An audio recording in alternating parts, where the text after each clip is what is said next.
と影の流れを把握する。前回の動画の続きになります。前回はダウンロードした猫の線画に水彩技法を使って色を塗っていく手順を解説しました。このステップでは水彩に限らず絵を描く前に意識しておくといい光と影の捉え方を解説します。ご自身で作品を描く時の参考にしてみてくださいね。では始めます。先の動画で描いたこの猫ですが、左上の少し前方から光が当たっている設定で描いています。色に惑わされないようにデッサン風のモノクロにしてみます。一番明るいところがこの黄色で示されるところ、猫の毛も白いので、ここは光を受けて明るくなります。次に明るいのが左側の顔や胸、腕になります。影の部分は反対側のこの青い部分になります。油絵などの不透明な絵の具と違い、透明感のある水彩絵の具では光が当たって白いところは塗り残し、紙の白地を生かすことで表現します。なので、描く前にどこから光が当たっているか、影はどこについているかを把握しておくことが大切です。これができているとスムーズに塗り進められます。また、影の部分を一気に暗く塗らないようにしてください。よく見えない場合もありますが、黒く塗ってしまうと切り絵のような絵になってしまいます。暗い影の部分にもよく見ると回り込む光や壁からの反射光、テーブルからの反射光があったりします。物の形がかすかにでも見えるのであれば、そこに光があるということです。光のあり方、見つけ方を知っておくと、モチーフがよく見えない時や画質が悪い写真などを元に描く時にもイメージで補えるようになります。少し詳しく解説してみます。回り込む光は石膏で作った円柱だと分かりやすいですね。デッサンをされたことがある方は描いたことがあるかもしれません。この円柱に左上から光を当てると、一番暗い影の部分は左端にできる。初心者の方でそのように描く方がいます。でも実際には回り込む光があるので、暗い影はもっと内側の方にできます。白いモチーフ、しかも単純な形のものは影を認識しやすいですが、色がついたものや形が複雑なものになってくると難しくなります。猫の場合は硬い物体のように回り込む光を見ることはできませんが、それを意識しておくことで光に透ける柔らかな毛を描くことができます。次に反射する光、これも石膏で作った球体だと分かりやすいですね。上から光を当てると、球体の下にある台に反射して下の方が明るくなります。これを猫に応用します。猫全体にテーブルの光が反射しています。その中でも特に顎の下は球体の下向きの面と同じ向きになり、白い胸の光を反射して明るくなります。小さく見えづらいですが、この反射光を描くことで猫の顔の造形を際立たせることができます。ヴィーナスをはじめ白い石膏像をデッサンしたことがある方は、顎の下の明るさを認識できているかと思います。思った以上に明るく綺麗な光ですね。光と影の流れを把握するためのモチーフとして石膏像は向いていますね。透明水彩から始められた方は、直接当たる光、回り込む光、反射する光、この3つの光を意識してみてください。意識したことは絵に反映されます。見る人にもそれを感じさせる絵になります。ステップ7、色を塗る時のヒント。ここでの解説は、サラ自身が絵を描く時の光と影を意識した色使いと塗り方になります。参考程度に視聴してくださいね。モノクロに変えます。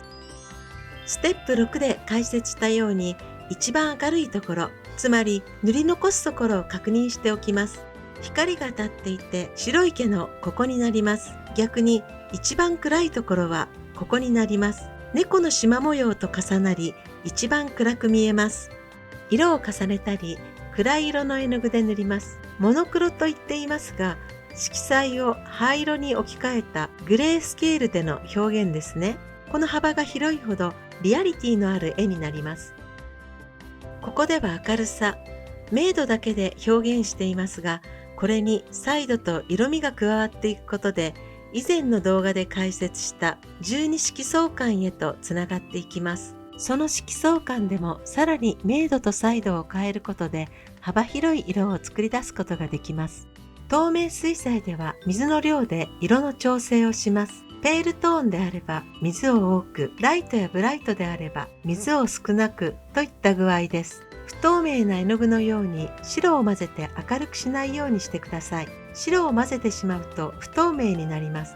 また他の色を混ぜることで無限に色を作れますが、混色すると彩度が落ちてきます。特に目立たせたいところは混色することなく彩度の高い色、ビビッドな色を塗ってみてください。空間の中で前に出てきます。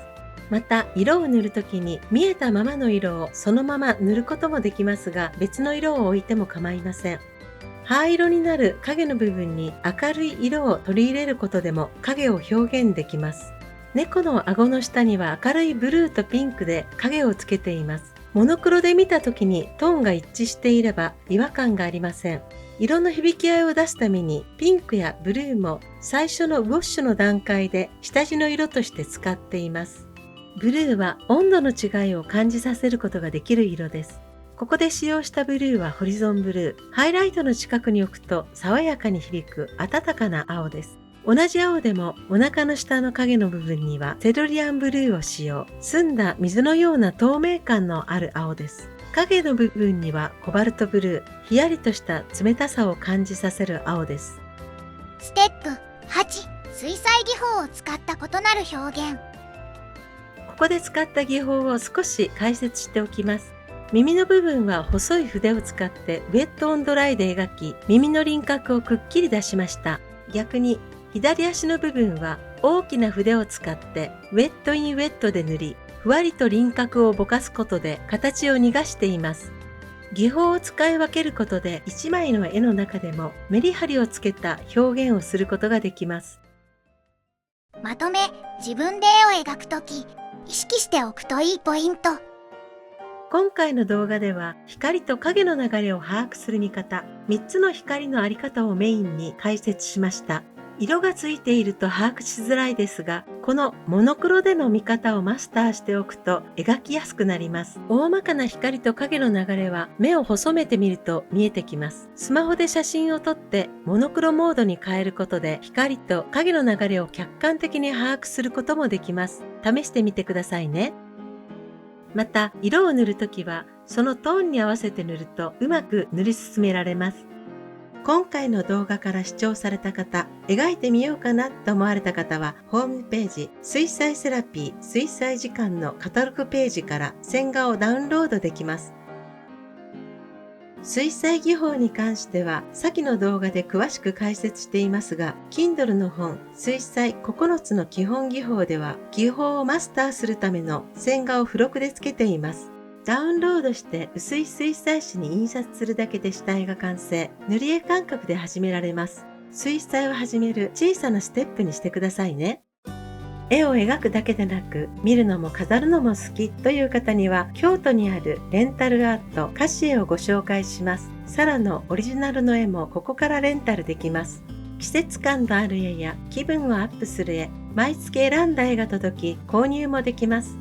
コロナ禍でおうちギャラリーとして定着したレンタルアート、自宅だけでなくカフェや病院の待合室などでの利用も増えています。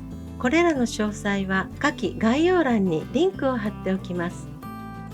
さて次回は背景のチューリップを描く過程を解説します。よかったらチャンネル登録しておいてくださいね。ではまた次回の動画でお会いしましょう。お知らせです。LINE スタンプを作りました。動くほめほめスタンプ花印。サラの水彩画のモチーフ、季節の花と蝶々を組み合わせたアニメーションスタンプです。花の形がふわりと朱印に変化する水彩テイストの癒し系スタンプです。褒め言葉やねぎらい、お礼の言葉をセットにしました。自分はもちろんあの人もたくさん褒めてあげましょう。購入リンクは下記概要欄から。